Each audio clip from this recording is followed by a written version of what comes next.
Loopers, and welcome to another episode of the Doomloop Dispatch, the news show that covers the worst parts of the San Francisco Bay Area. I'm your host, Kevin L. Jones, and with me whenever possible is... D Scot Miller.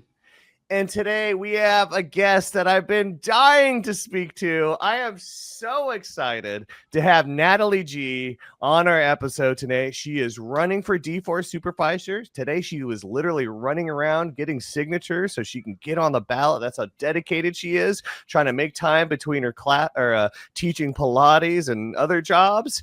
And she's also the former staffer for Shamann Walton. Are you still the chief? No, you're not the chief of staff. Still a staffer. Yeah, oh, I great. still work at Supervisor Walton's office. Wonderful. Yeah. And you're also a podcast host. Which is your podcast again? Fog and Fury, Beyond the Fog and Fury SF. It's a podcast that I do with my friends Jeremy Lee and Michael Nguyen. I think we just wrapped up our episode 8, and I think we're trying to plan for the next season next year.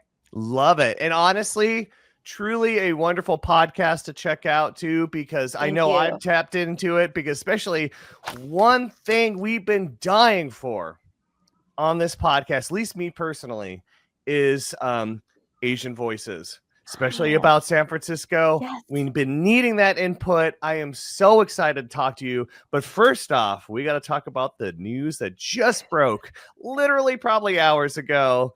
We're talking San Francisco Mayor Daniel Lurie just appointed Alan Wong, a trustee from City College of San Francisco, to replace Joel Engardio as the D4 supervisor. The seat you were running for, the seat that I would say many in that district would rather you be sitting in. I mean, literally, there was a story about a forum that was held and you won. You know, they wanted you to do it. But before that appointment could be made, the San Francisco, the president of the San Francisco Police Union actually said, no, we can't have Natalie Gee. She has opinions we don't like. So, I mean, tell me about this whirlwind. How are you feeling right now? But let me add something there real quick. Can you begin with why the cops wouldn't want you to be involved? Yeah, that's a great question too. We can start from there. It's been a crazy 2 weeks, and this past week with the holiday, I feel like I can finally come up with air. You know what? People say I'm anti-cop. I'm not. I never actually met the president of the POA before, and I know he just got newly appointed or elected over this past summer. And for me, I helped work on a District 10 safety plan when we first got into office with Supervisor Walton. We work with law enforcement. We work with community groups. We work with a lot of residents, also in language too, in Cantonese, for folks to come up with a plan that they want to see implemented in the district. And it was our District 10 safety plan.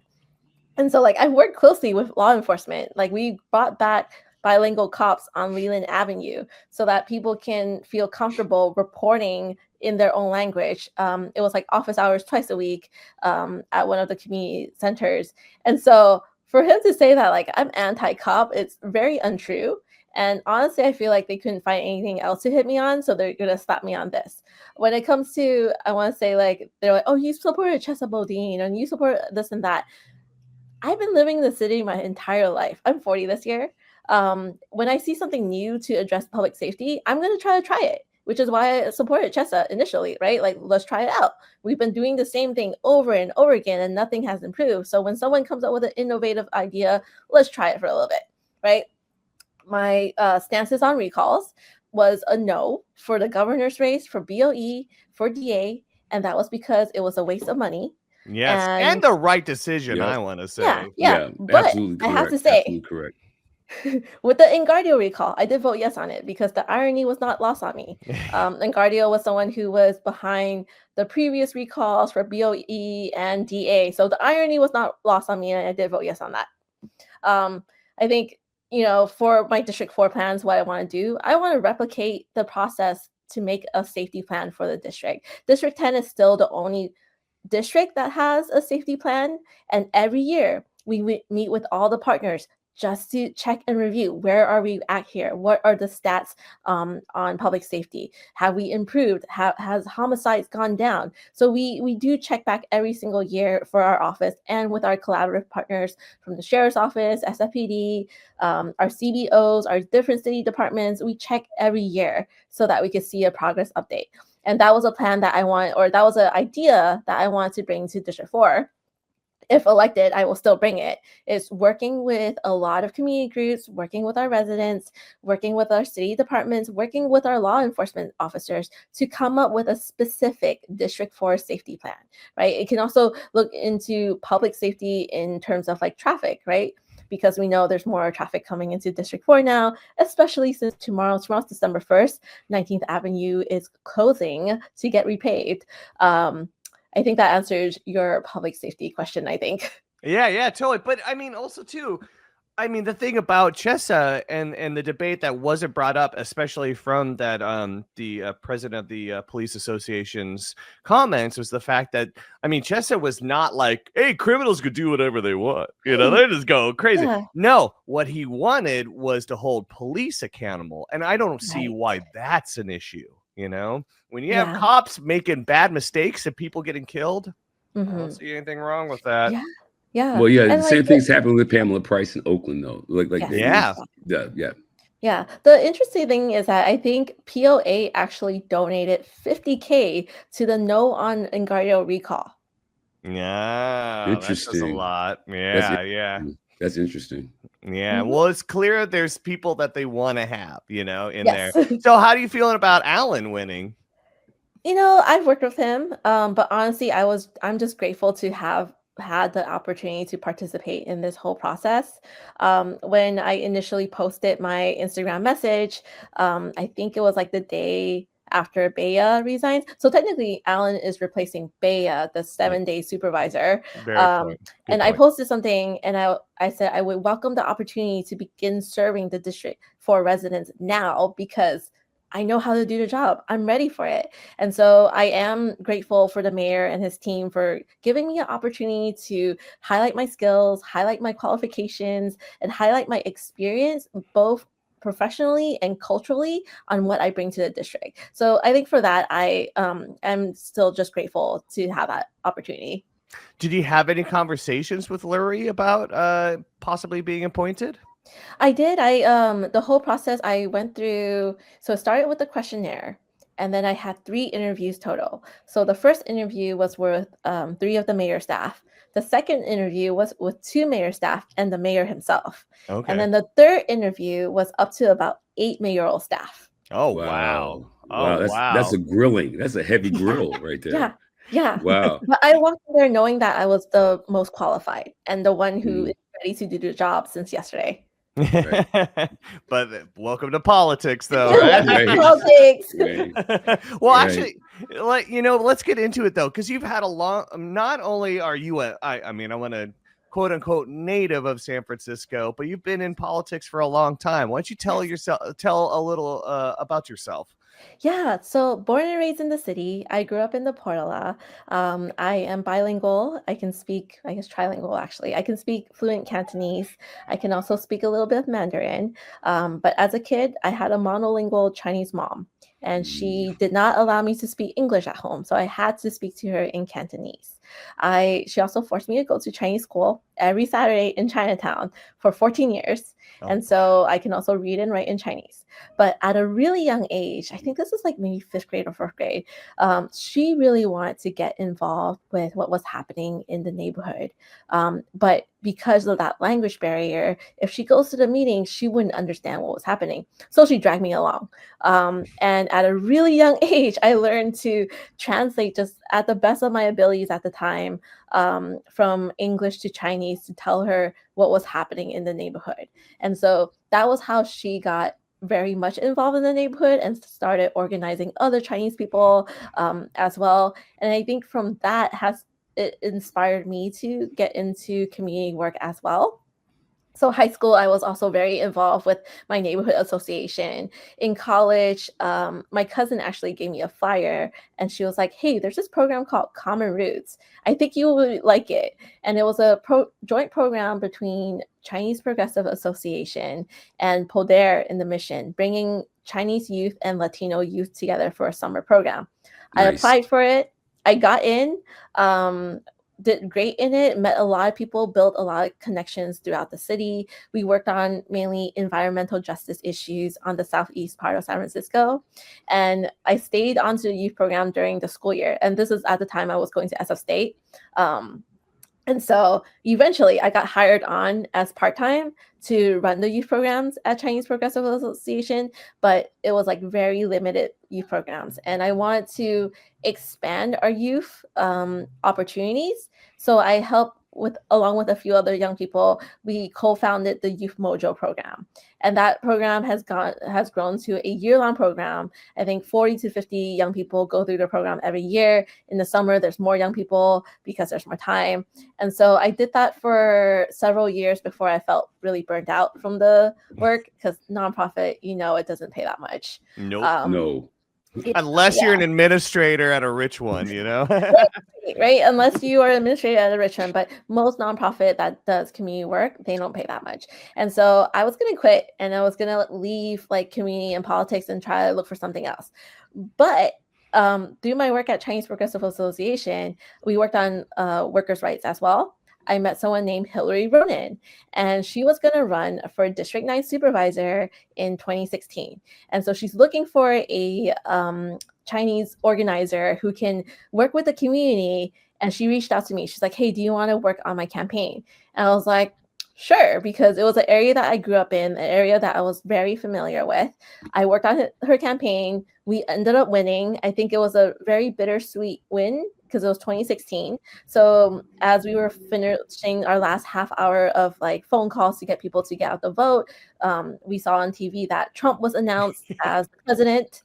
And so by the time we finished, we were like, "Oh, let's go change. Let's go to El Rio." The first results won't drop until 8:45. And when we saw our results, we were like, "Oh, wow, we won, but Trump's the president." So it was really bittersweet. And that's also where I met my husband, is on the campaign for Lurie Ronan. Great. Went into her office as a legislative aide for a bit before I went off of it, because both my parents were really sick. So I had to take care of them. But then later that year, it was 2017, Shamann Walton reached out to me, and he was on Board of Ed at the time. And he's like, "I'm looking for a campaign manager for District 10. And I was like, I think I can do it. So I ended up being his campaign manager in 2018. Throughout 2018, we won, and we won on like the first round of votes too. We were like in the lead. And since day one, since he's been sworn into office, I've been his chief of staff. So that's what we talk about too, is with the Chinese demographic and how that's a big part of it. Is that, I mean, let's kind of get into that. Like, how,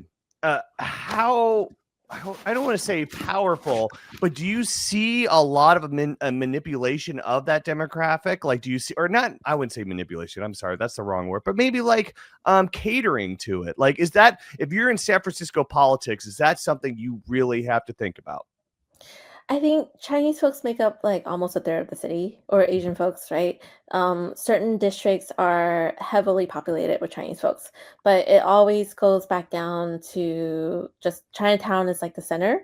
And then folks have branched out. When redlining was removed, folks like started moving out to the Richmond, moving out to the Sunset. And then as the decades went by, folks started moving into Viz Valley, Portola, Bayview, because that was where all the affordable housing, where people can afford to buy a house. And I think in Chinese culture, there's a saying, and I say this in Cantonese, is "Lok Dei Sangan." It means coming to the ground and growing your roots. And there's heavily emphasis on like planting your roots by buying a house. And I think a lot of people do that in San Francisco. And so then you have like, multiple generations of a family living in one roof, because that's how our culture is. It's just like, it's more of a village versus like in the American culture, it's more of a nuclear family. And so that has a lot of influence in also the politics part, because there's such a wide range of folks, from people who are seniors, our elderly, our grandmas and grandpas, to like our working folks who are the sandwich generation, taking care of our parents and then taking care of our kids, and then you got the younger generation who's more Americanized. But definitely not a monolith. And I think, there's certain influences that are more influential in the Chinese community. We have one of the longest running Chinese TV or stations, KTSF, and they run Chinese news every night. They report the news. And then there's Singtao Daily, which is our Chinese newspaper, one of the biggest, also with World Journal as well. So there's like different media outlets that will just report the news. And then I think, people learn to organize, so they will try to organize different things. And I think, public safety is one thing where Chinese people are very concerned about. And so there's a lot of organizing around that. But when I was doing the work at Chinese Progressive Association, we did a lot of organizing on housing rights, as well as workers' rights, because there were a lot of immigrant workers who were getting not paid by their boss. And so their bosses were exploiting them because, one, they're immigrant, they don't really know the system, they don't speak the language. So their bosses started like stop paying for them. And we as an organization were trying to help them win back those wages. And so there's like a lot of different issues, I guess. Yeah, totally. Well, and like, I mean, are the tongs, like the kind of communal center spaces, are those still very important as well in San Francisco? Yes, for the older generation, I think the tongs are a community gathering space. And the tongs actually came up because, back in the old days, folks who of Chinese descent were only limited to be in the area of Chinatown. And there was like no mutual aid. The government was not helping Chinese people. So the tongs were formed in a way to provide mutual aid. And the tongs are usually based off of the ancestral area or village that you're from. So there's a lot, mostly from southern China or Guangdong area, because that's where a lot of early immigrants of Chinese descent immigrated to the States. And so the tongs was like an establishment of like, we can help you find work, we can help you find housing, we can help you, we protect our own, right? Because law enforcement was not friendly to Chinese people. And I don't know if you guys ever saw the show Warriors. Oh, I did not, but I remember it. Was it based on Bruce Lee? Was it? Yeah, based on Bruce Lee's story, but like it captures some of that history where, Chinatown was like that So center fire. core. That's so fire. That show is fire. Yes, I love yes. it. I love it. Yeah, I love it. for sure. Yeah. And that's like, that's people in the community coming up or forming institutions so that we could take care of our own community. Right. So tongs, I want to say like the older generation are still very much involved in tongs, and they also want young people to be involved. But I think younger folks, like as we're more Americanized, we kind of lose a little bit of that like root stuff. And then after the 1965 Immigration Act, we had a bigger influx of immigrants. And so originally we had like more folks coming out from the Guangdong area who already have family ties here. But now in the recent like 20 years, we've seen more immigrants from all over China who speak more Mandarin versus Cantonese. So we've seen an influx of that too. Oh, interesting. And so too, along with that, it Yeah. seems like there's also kind of a protectionist side, which kind of brings me to the we got to talk about Lowell High, especially as you being a graduate. For one, how did you feel about the debate over the admissions policy, being that you were a graduate? I mean, it's understandable. There's, people have set up like a whole culture or community around it to be protective of it, but also too, it was breaking the law. Yeah, to be honest, like I graduated from Lowell 20 something years ago, right? I don't have kids going there. I don't have kids in school right now. I don't have kids at all right now. And so it's an issue that doesn't affect me.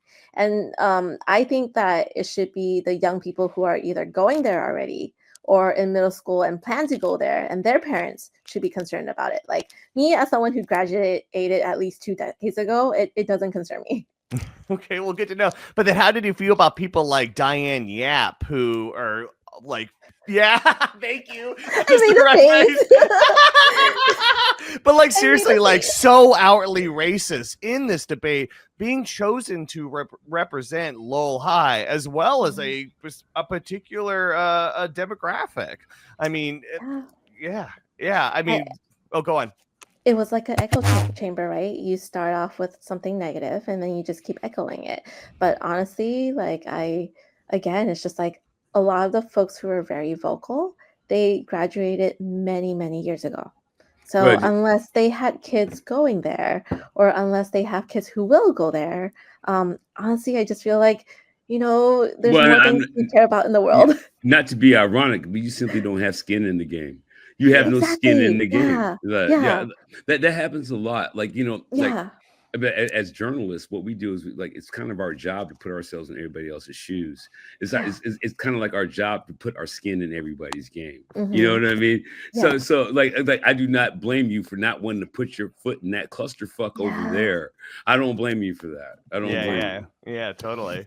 But at that same time, though, too, it's just so tough when it's just like, I mean, honestly, like it's hard not to see a taste of kind of anti-black Mhm. racism. A Mhm. lot of these kind of discussions coming from Diane Yap, coming to kind of avenues of the Stop Asian Hate campaign. Especially, you saw a lot that there's terrible when that started going off. Especially, it's hard to keep it separate from the Chesapeake recall and kind of that movement. Yeah. But at that same time, though, too, I mean, you also have things like the Asian Crime Report, social media Mhm. accounts like that are really pushing anti-black racism.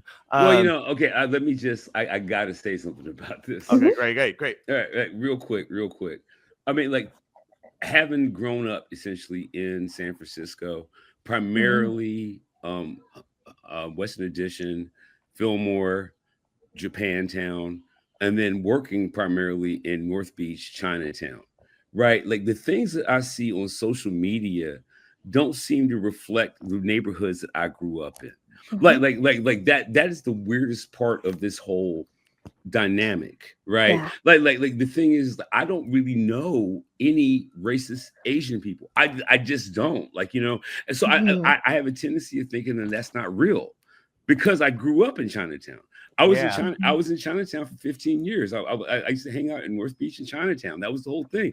Yeah. Like going and getting going to get some food and doing some scratchers. Then going back to work. That was my whole fucking thing. You know what I mean? And Yeah, so, who was that campaign for? Who yeah, was that reaching? but You know? Yeah. but my issue is though is that like what I would really like to see coming from these communities that actually hold dear, right? Mhm. Japantown and Chinatown in particular. The reason why I mean I want to hear more people saying like it's not like that over there. You know Yeah. what I mean? I mean Yeah, for sure. I honestly believe it's not like that over there. You know what I Yeah. mean? Yeah. So if you want to elaborate on, I guess, the sense of community that you Yeah. have and the sense of solidarity that you have, because I think Yeah. that is something that's just missing from the conversation Yeah. because of this really small pocket of people who are being Mhm. paid to be like that. Mhm. You know Yes. what Mhm. I'm saying? All right, Mhm. so I just wanted to put that Yeah. out there because Yeah, no, I appreciate that. I have no perception of that. That is not what Yeah. I've experienced at all. Yeah. So I mean, like, can you extrapolate on that for a bit? Yeah, so I was an Asian American Studies major. I went to SF State, right? The home of Right. the Third World Strike. And a That's lot of right. times I think people here, we forget the history, right? It Mm-hmm. was Black folks who were fighting for rights so that us Asian folks can have rights. And a lot of people forget that. Mm-hmm. We all have different fights, like, different court cases, Wong Kim Art, which was the birthright citizenship issue, right? But like, we forget that our communities are more similar than they are different. We went through a lot of struggles together, but the system is designed in a way to separate us and say that we are more different, and that to try to like put in that wedge. And I think what we see on the national politics part, we see a lot of that too. Like for me in my work, we also started the first Black History Month Lunar New Year event in Visitation Valley, because to us it's like we're all neighbors. We need to build that relationship together. And going back to like the history piece, right? Like I was lucky enough because I was majoring in Asian American studies and I got to learn about other people's struggles. But when we see curriculum in like high schools right now, or even in college, like that is not taught. And there's active forces to prevent that from being taught in the future too. But knowing our own struggles, knowing our history, that's how we connect with each other, right? We know Yuri Kochiyama and Malcolm X, they were friends, right? Yes, they we were. see, Two yeah, heroes. Absolutely. yeah. We see Black Absolutely. Panther Party. They created mutual aid for folks out here, and that inspired folks in Chinatown to also do that. So a lot of the community organizations that came up as nonprofits in the 70s was inspired by the Black Panthers. We try to take care of our own folks, right? But we also understand that we have these similar struggles together. And I think it's sad that a lot of that history is not being taught, and a lot of people are not like understanding, like, hey, we have more similarities than we have differences. And you know what? Growing up in the city, like you all too, like, our friends are all different colors, right? In elementary school, we're friends with everyone. And I don't know how it is right now because I'm not in elementary school and I don't got kids, but that's how it is, right? That's the solidarity, because at the end of the day, we love our city and we love how it is, right? And so the more we build connections to each other, the more we understand each other, but also the more we understand the history behind our struggles, that's how we create better communities. Yeah, perfect. I mean, because like to me, I think that what's happened is there's been a public perception. One of the things that we're really trying to eradicate is what you just said. Like we don't really have that separation isn't really real. Yeah. But we have this alternative, or what they now call parallel media, right, that is always trying to convince us of this thing that they say that's always been there. No, you're trying to invent it. I don't think it's actually real. I think you're trying to invent it. You know what I mean? Create a problem when there wasn't a problem. Create a problem and then try to solve that problem with more problems. But thank you for highlighting that though. Yeah, I mean, like, facing racism, right? Like moving into places because of redlining, and then like having racist issues, that also happens to Chinese people. It happens to a lot of Black folks too, right? But like even folks, the early folks who moved into the Sunset, they faced the same racism, right? Like, so one of my friends got beat up as a young Chinese kid who moved to Sunset in the 80s. He got beat up and he hid it from his parents, right? Like these are the stories that like is not really captured, and it's also not, one thing, like there was a mistrust of police, so they didn't report it back then. But like this is kind of why, like, we all face a lot of similar struggles, and the more we learn about each other and connect with each other, that's how we build stronger communities. Completely agree. I'm sold. I don't live in San Francisco anymore, but I'm sold. I'll vote for you. Thank you. That's great. That's great. And it's funny too, because D was going in like, I don't know if I want to endorse anybody yet. Sold. We got your endorsement. Here's the gavel. Wonderful. Sign of approval. Well, that's great to hear. I mean, so now, would you consider yourself a progressive, or where on the political spectrum do you see yourself, especially when these huge topics that are facing San Francisco are coming up? So I don't shy away from my past, and I'm not going to deny it. I am a progressive person, but my focus is going to be on working families and working class, because it doesn't matter where you are on that political spectrum. When it comes to affordability, public transit, public safety, healthcare, food security, all these issues affect everyone in the working class, no matter how if you're like right wing, left wing, conservative, moderate, progressive, it doesn't matter, right? These are all basic everyday issues that affects everyone. And that's what I want to address and prioritize. Like if I am supervisor, is addressing those everyday issues. Love it. Yeah. So, I mean, that's a great point too, especially talking about public transit, everything else. That was a big deal with D4, and especially the recall of Joel and Gardio. People want to just be like, oh, you guys were pissed off about losing a highway, and now we have this beautiful park. Well, you guys don't like parks? But no, people don't realize of what it did in terms of transportation, especially because the Sunset doesn't have transit. Now, tell me why you got involved with supporting the recall, and what were some of the big issues for you? I think it was having a supervisor that didn't really listen to his constituents. And the whole process with Prop K was really rushed. The city and the state knew for a few years already that we were going to close 19th Avenue starting tomorrow, December 1st, to repave it, and it'll be closed in different stages. And Prop K, when it was on the ballot and it passed, it took the city about 4 months to shut down the Great Highway and turn it into Sunset Dunes. 4 months. I've worked in the city for about 7 years. We never get things done that fast, like ever. I've worked on trying to change the name of a park in District 10, and it took us about 6 years, right? Wow. So there's a whole Wow. process involved in doing this, right? It's not just overnight, but it felt really fast. And I think, let's just say if the proposition did pass, right, we could have phased it in to close the park, right? There could have been more traffic studies on that. We could have taken in account that 19th Avenue is shutting down in phases to get repaved before we close it, right? There were a lot of issues, but I also get it. A lot of people love the park as it is, right? A lot of people love Sunset Dunes, but I think the initial part didn't take account the struggles of working families who did rely on that highway to get to work, take their kids to school, go to appointments, connecting the Richmond to De La City. Those were not taking account into it. And honestly, the whole thing could have been legislated, but the supervisor chose not to. I think it would require a lot more time, a lot more effort into it, and be more thoughtful in legislating it, because it's not easy, right? You're going to have to sit through hours and hours of public comment on both sides, but that could have been an option, and he didn't go with that option. And so the only way to reopen it, and I am supportive of that, is placing it back onto a ballot, right? And that's going to be in the June ballot, but we'll see what happens. But at the same time, also addressing, because it is a citywide measure, right? There's a chance that it's not going to pass, right? That there's a chance that the park is going to stay. Then we also need to look at actually making it into a park, because right now it's still a concrete road. It doesn't really look like a park, right? There's some installments here and there. I've gone there in the evenings now that it gets dark a little bit earlier, and there's certain stretches that are just like completely dark, right? There's no good lighting on it.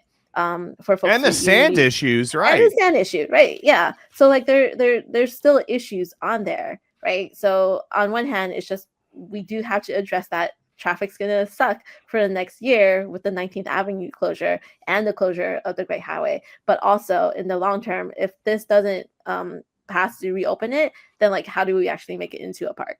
Yeah. And one also too, but there also is the whole discussion about it being increasing property values and wanting to build on that area.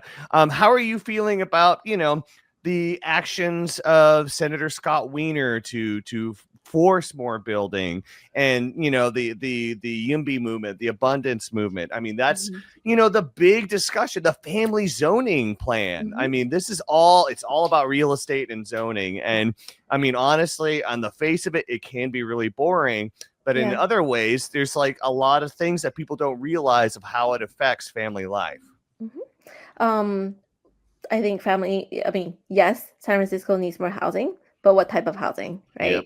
Is it market rate housing? Because trickle-down economy doesn't work, and we've seen that. We need more affordable housing, right? We need more options to even expand rent control, but no one wants to talk about that because it's a state issue, right? We need to be able to try to keep rents lower. Like in New York with Zoran, he's freezing the rents, right? Because things are getting so expensive. But yes, we do need to build housing, but we need to build more affordable housing. In my interview with the mayor, I actually told him if I were to be appointed, I would vote no on his version of the family zoning plan. And I should have told him, you don't need District 4's vote. Like District 4 residents right now are very angry about it, and they don't have a supervisor to represent them in this process. I told him that if I were to be appointed, and since I'm not, it's okay, that I would work with him to come up with amendments on coastal protections, right, for areas near the coast. I would also work on protecting more amendments to protect more rent control units, because getting rid of one rent control unit is one too many. That is the only source of affordable housing stock that we do have in the city. And of course, financing, getting affordable housing, that's also really important. But we're in the current economy where people don't really want to take that risk to invest into affordable housing, but that's what we need. We don't need more market rate housing. We already have a lot. We actually need affordable housing that is not just a studio for families, but like 2 or 3 bedrooms for actual families. Exactly. And I mean, it's such a good point though, too. It's like we're losing rent control units, and that is increasing our homeless population. Yes. And they don't want to admit that. That is the problem that they want to literally sweep away. They really don't want to even look at it. They don't want to think about it, even though it's getting worse because of this commodification of housing, which is such a huge deal, and it's so right. Like, especially too, the whole idea of like, well, we just got to build more and that will create more affordable housing. Well, and if you get honest with them, they're like, well, yeah, in like 15, 20 years. We need housing now. Yeah, but it's possible to build 100% affordable housing. We've done it in District 10 for several projects. It is completely possible to do that. And also building 100% affordable housing projects on public land. Like, city owns that land. It's completely doable. But I think it's just like now they're just like, no, we need more housing because of the state issue. Yes. But they don't want to talk about speculation either. But well, so now you did mention something about efficiency. Honestly, you're talking about how things like would take like 6 years to build, and there is this kind of narrative that, oh, well, give the mayor more power and that'll make things more efficient. It just needs to be top down. How do you feel? I mean, especially being working for as long as you have in the city, what are some things that you think would actually improve government efficiency? Well, San Francisco is a strong mayor city. What that means is that the mayor has the most power over everything. He or she can appoint all the department heads. They can allocate 99% of the budget is based on the mayor's budget team. So they already have a lot of power in that. For the board of supervisors, they don't have a lot of power. They can legislate, but then they need 6 votes to pass and 8 votes to be veto proof. They also are only really in charge of 1% of the budget. So there's not a lot of we talk about we wanting to streamline and everything, but like I get it. We can cut red tape for businesses trying to apply for permits. We can cut red tape for building things, but we also need to account for community input. And I think that's something we don't really see in this administration, especially with like things in District 10. It's like there's not a lot of community input, and it is from the top down. But when we don't bring in community, that's when community feels like they're unheard, right? They don't have a voice in this decision-making process. And as a representative of the city, like your job is to listen to the constituents, bring those concerns to City Hall. And I want to see more of that at City Hall. So, like, sounds like you actually want it to be more democratic. Yeah, exactly. Hold town halls, get listening sessions, right? Do in language, because there's so many people who don't speak English who still want to understand what's happening. I mean, to me though, I think that what's really interesting about your connection with the community is that right now we're dealing with a bunch of career politicians.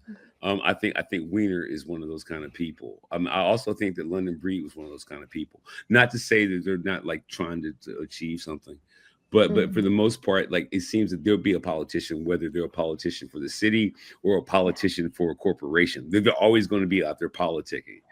And so, like, to me, I mean, like, what's interesting to me is that you don't really seem to be talking about politics so much as making interconnections, right? So what do you think are the differences between like what I personally call career politicians, and somebody like you who actually started out as somebody with genuine concern for their community, genuine concern for their neighborhoods?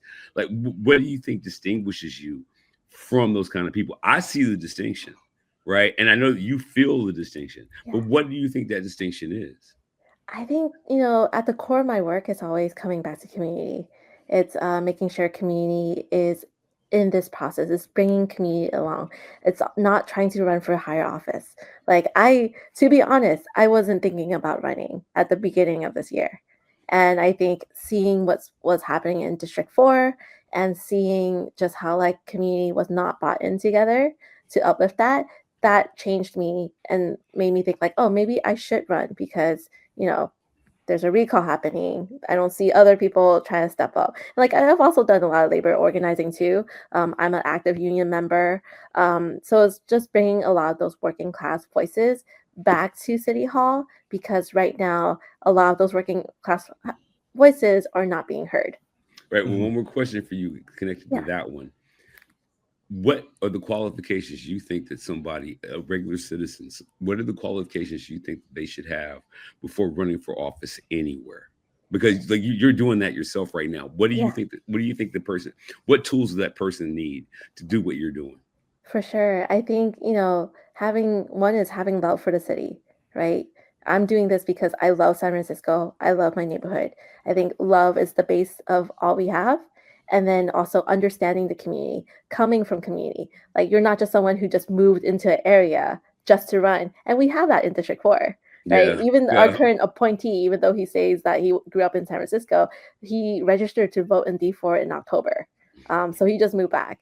Like, those are the things, right? You're coming from the community and you want to do good for the community. But at the end of the day, it's always about love for me. It's because I love our city. I love the people in our city. I love our neighborhoods. I want to make sure San Francisco can still be a city that working class people can continue to thrive and survive in. Right on. Yeah. What are some other things, if you were voted in and become supervisor, that you want to do with that power that we haven't addressed? What are some issues you don't think people know about D4? I think addressing food insecurity is one of them. We in District 4 have one of the highest ratio of seniors and young people, and a lot of seniors who may be food insecure. So they do rely on the food pantry programs. They do rely on senior meals. We also have a huge group of young people who need things to do. We have like rec centers out here. We have some CBOs that work on youth programming, but we can always use more, right? We can partner with the schools and do that too, because that's also how, we kind of keep kids off the street, or get them into a place that's more productive, whether it's job training or connecting with seniors, or also making sure they also can do community, like giving back to the community. That's one way to do it. I think immediately there's definitely a lot of traffic concerns. If I was appointed, I would just call for a traffic study immediately just to see where the impacts are. While I've been out from campaigning, I've heard from people, neighbors by like Lincoln Way and 40 something, traffic's really built up back there. Even though they installed a new light, it's still backed up a lot. Making sure we address affordability.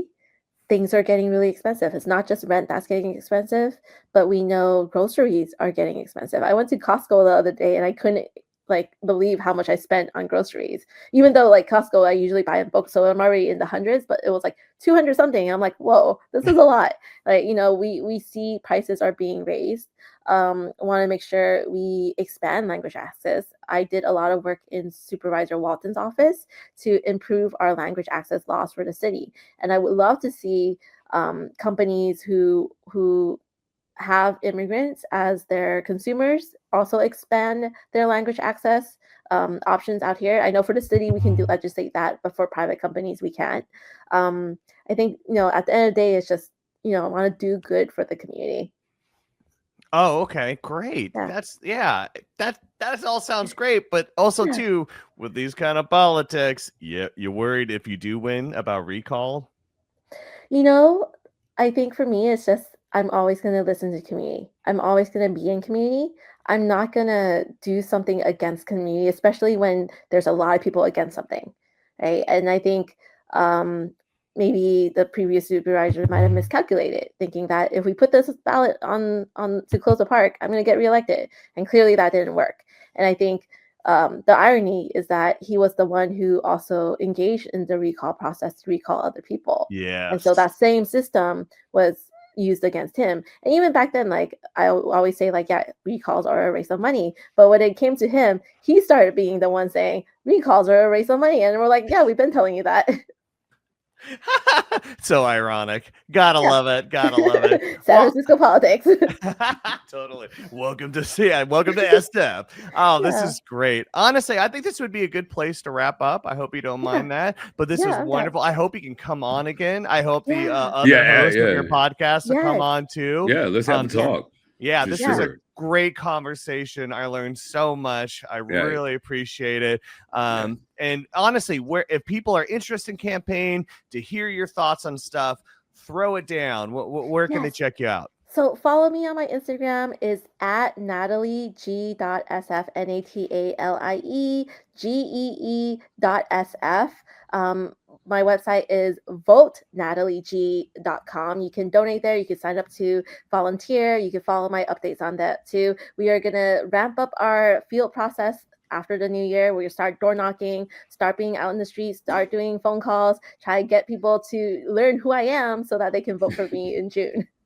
Right on. Always a fun place to start, right? Right. And that's the same thing with us. We're on all the socials, as you know. Please support our Patreon and our YouTube. That also helps us. Well, a dollar donation, a dollar a month makes all the difference. And then we also have to take a moment to say happy birthday to D. His birthday is tomorrow. Yeah, my birthday is tomorrow. Thank you. Yeah. I expect him to make that. I'm blushing. I better see on all the socials everyone wishing D a happy birthday. He doesn't deserve it. He's definitely brought a smile to my face every time he's on here. So that's my brother. He deserves it.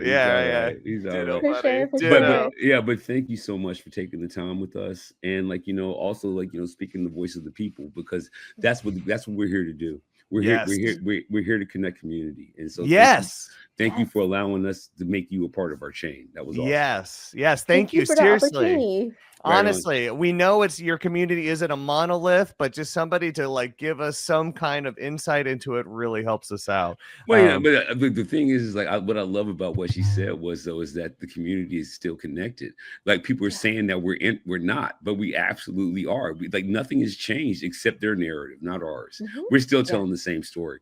So that was awesome. So thank you. Yeah, thank you. And honestly, and our audience is a community as well. And to them, we always say, keep fighting the good fight. Have a good one, everyone.